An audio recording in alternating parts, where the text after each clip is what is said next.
सर्दियों की रात थी। ठंडी हवा खिड़की के पर्दों को छुला रही थी। मम्मी अपने कमरे में अकेली बैठी किताबें पढ़ रहे थे। बाहर हल्की बूंदाबांदी हो रही थी जो रात को और भी रहस्य बना रही थी।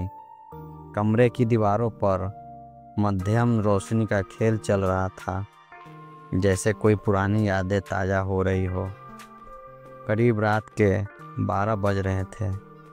मम्मी ने किताब बंद की और खिड़की की ओर देखा। आसमान में चांद बादलों के बीच छिपा हुआ था। अचानक खिड़की के पास से एक हल्की सी आहट हुई। मम्मी चौंकी, लेकिन कुछ दिखाई नहीं दिया।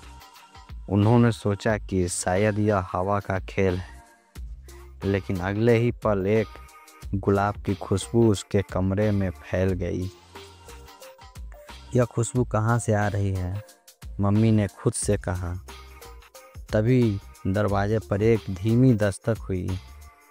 मम्मी ने दरवाज़ा खोला, लेकिन सामने कोई नहीं था। हॉल में हल्की रोशनी थी और फर्श पर गुलाब की पंखियों बिखरी हुई थी। उनकी नज़र पंखियों के रास्ते पर पड़ी, जो सीधा बालकनी की तरफ जा रहा था। यह कोई मजाक है? मम्मी ने सोचते हुए बालकनी की ओर कदम बढ़ाए।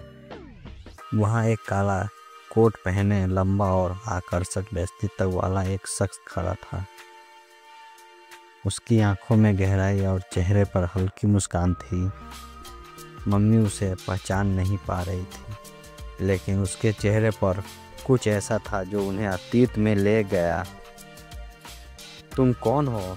मम्मी ने हिम्मत जुटाकर पूछा। क्या तुमने मुझे सच में भूल दिया? उस व्यक्ति की आवाज़ में एक अजीब सी मिठास और दर्द था। मम्मी उसे ध्यान से देखने लगी। तुम अर्जुन? उन्होंने चौंकते हुए कहा। हाँ, वही अर्जुन जिसे तुमने बरसों पहले अलविदा कहा था। मम्मी की आंखें आश्चर्य और भावनाओं से भर गई। अर्जुन उनके कॉलेज का सबसे करीबी दोस्त था। दोनों के बीच गहरा रिश्ता था, लेकिन हालात ने उन्हें अलग कर दिया था। मम्मी ने खुद को संभालते हुए कहा, तुम यहाँ इतने सालों बाद क्यों आए हो? अर्जुन की आंखों में दर्द था। मैं तुम्हें कभी भूल नहीं पाया। उस दिन की यादें हर रात मेरे ख्वाबों में आती थी। मैंने फैसला किया कि अब और इंतज़ार नहीं करूँगा। मैं तुम्हें देखने, तुमसे बात करने और जो अधूरा रह गया उसे पूरा करने आया हूँ।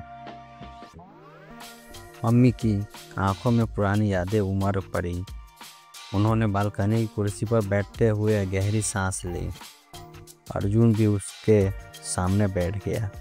दोनों के बीच लंबा सन्नाटा रहा, लेकिन उस सन्नाटे में भी एक अनकही बातचीत चल रही थी। तुम्हें पता है, अर्जुन ने मुस्कुराते हुए कहा, मैंने हमेशा सोचा कि अगर कभी दोबारा मुलाकात होगी तो सबसे पहले तुम्हारे पसंदीदा गुलाब लाऊंगा। मम्मी ने हल्के से हंसी। तुम अब भी वही हो जो हर बात को याद रखता है। अर्जुन ने धीरे से एक छोटा सा बॉक्स निकाला और मम्मी को और बढ़ाया। क्या तुम अब भी इस अधूरी कहानी को ख़त्म नहीं मानोगी? मम्मी ने बॉक्स खोला। उसमें एक खूबसूरत कंगन था, जिसे अर्जुन ने सालों पहले उसके लिए बनाया था, लेकिन कभी दे नहीं पाया था। मुझे यकीन नहीं हो रहा कि तुम सच में यहाँ हो, मम्मी ने कहा। यकीन करो, मैं यही हूँ और हमेशा तुम्हारे साथ रहने के लिए आया हूँ। रात गहरी होती जा रही थी, लेकिन कमरे में दोनों के बीच बीते दिनों की यादें ताज़ा हो रही थी। बातों का सिलसिला घंटों तक चलता रहा। पुरानी शिकायतें, अधूरे सपने और वो अनकही बातें सब खुलकर सामने आ गई। अर्जुन ने मम्मी का हाथ थाम लिया अब कोई मजबूरी हमें अलग नहीं करेगी। मैं यहाँ से तब तक नहीं जाऊँगा जब तक तुम मुझे अपनी ज़िंदगी में वापस नहीं लेती। मम्मी के होंठों पर हल्की सी मुस्कान आई। तुम हमेशा से ऐसे ही जिद्दी थे। ठीक है, मैं हार मानती हूँ।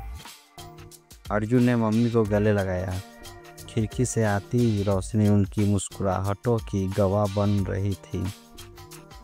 रात के सन्नाटे में दो दिल फिर से एक हो गए। बाहर बारिश अब थम चुकी थी और आसमान में चांद मुस्कुरा रहा था। अधूरी कहानी फिर से पूरी हो गई।